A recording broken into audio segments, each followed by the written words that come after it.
propaganda dari sosok aktivis kiri yang anti politik diplomasi Soekarno-Hatta dianggap sebagai ancaman oleh pemerintah.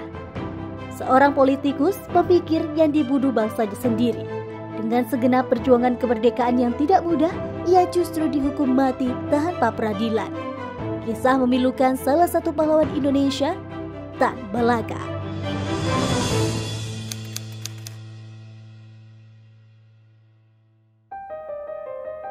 Ibrahim bergelar Datuk Sultan Malaka ini lahir di Nagari Pandang, Gunung Omeh, 50 Kota, Sumatera Barat pada tanggal 2 Juni 1897. Merupakan seorang pejuang kemerdekaan, juga disebut sebagai tokoh Partai Komunis Indonesia. Ayahnya bernama H.M. Rasat, seorang karyawan pertanian, dan ibunya Rangka Yosina. Semasa kecil Tan Malaka senang mempelajari ilmu agama dan berlatih pencaksilat. Tahun 1908, ia didaftarkan ke Squick School, sekolah guru negara di Fort de Kock. Setelah lulus pada tahun 1913, ia ditawari gelar datuk dan seorang gadis untuk menjadi tunangannya. Namun, ia hanya memilih gelar datuk yang lalu disematkan dalam sebuah upacara tradisional.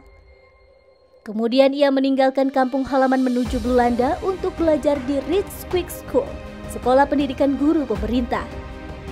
Selama kuliah, pola pikirnya berubah drastis dalam memahami dunia luar terkhusus revolusi. Apalagi di saat itu sedang terjadi revolusi di Uni Soviet. Tan Malaka mulai serius mempelajari paham sosialisme dan komunisme dengan membaca buku-buku karya Karl Marx, Friedrich Engels, dan Vladimir Lenin. Tak hanya itu, ia juga bertemu langsung dengan tokoh-tokoh sosialis demokratis. Lulus di tahun 1919, ia kembali ke Indonesia. Tan Malaka kemudian mendapat tawaran menjadi guru di perkebunan teh Deli, Sumatera Utara. Di samping itu, ia juga aktif membuat pamflet perlawanan terhadap kolonial Belanda. Ia tak rela bangsa pribumi diperlakukan tak adil oleh kaum elit. Tan juga menulis penderitaan para kuli kebun teh di media Sumatera Post. Pada tahun 1922, Tan Malaka ditangkap dan diasingkan ke Belanda karena diduga terlibat aksi mogok besar-besaran buruh Pegadaian. Di pengasingan, Malaka bergabung dengan Communistische Partij Nederland atau Partai Komunis Belanda. Karena kecerdasannya, Tan Malaka bahkan terpilih menjadi kandidat ketiga untuk duduk di parlemen Belanda dari partai tersebut. Kemudian, saat Tan Malaka ditugaskan menjadi agen Komintern di Asia Tenggara yang bermarkas di Kanton, Tiongkok, Tan Malaka menyusun sebuah gagasan masa depan bagi Hindia Belanda yang dia bukukan dengan judul Naar de Republiek Indonesia atau Menuju Republik Indonesia. Buku yang disusun tahun 1925 ini menjadi tulisan pertama yang menyebut frase Republik Indonesia yang mengacu pada perjuangan kemerdekaan Hindia Belanda dari kolonialisme. Sehingga beliau juga menjadi orang pertama yang mencetuskan konsep tentang negara Indonesia dan diberi julukan Bapak Republik Indonesia oleh Muhammad Yamin. Setelah 20 tahun menjalani pengasingan, Tan Malaka kembali ke Indonesia pada tahun 1942 bersamaan dengan kedatangan penjajah Jepang ke Indonesia. Pengasingan itu membuat Tan semakin kuat. Ia tak tinggal diam melihat bangsanya dijajah kembali. Ia melakukan perlawanan politik secara gerilya. Ia menemui Soekarno 2 kali dan menyampaikan konsep strategi revolusioner melawan penjajah. Setelah Indonesia merdeka, Tan Malaka menjadi pelopor aktivis sayap kiri sosialis.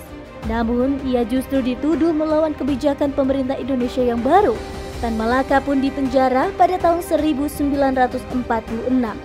2 tahun kemudian ia bebas setelah terjadi pemberontakan PKI di Madiun. Melihat kondisi pemerintah baru yang belum stabil, 7 November 1948, Tan Malaka merintis pembentukan Partai Murbadi Yogyakarta.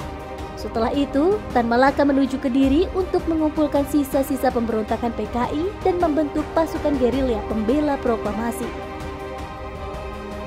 Atas perintah Letda Sukoco, 21 Februari 1949 di Selopanggung, Kediri, Jawa Timur, Tan beserta anak buahnya ditangkap oleh pasukan dari Batalion Sikatan Divisi Brawijaya dan dieksekusi mati oleh Suradita Kebek. Tan tewas pada usia 52 tahun. Kematian yang sengaja tanpa adanya laporan maupun pemeriksaan lebih lanjut itu menjadi tanda tanya. Selama puluhan tahun, makamnya tidak pernah diketahui keberadaannya. Hingga di tahun 2007 di Desa Selopanggung, Kecamatan Semen, Kabupaten Kediri, Jawa Timur, seorang peneliti Belanda, Harry Puze, menemukan tulang yang cocok dengan DNA sang tokoh ini. Pihak keluarga lalu meminta jasad Tan Malaka dipindahkan ke tanah kelahirannya. Prosesi penjemputan dan pemulangan jasadnya dimulai pada 16 Februari 2017. Tan Malaka dimakamkan di Nagari Pandam Gadang, Kabupaten 50 Kota, Sumatera Barat.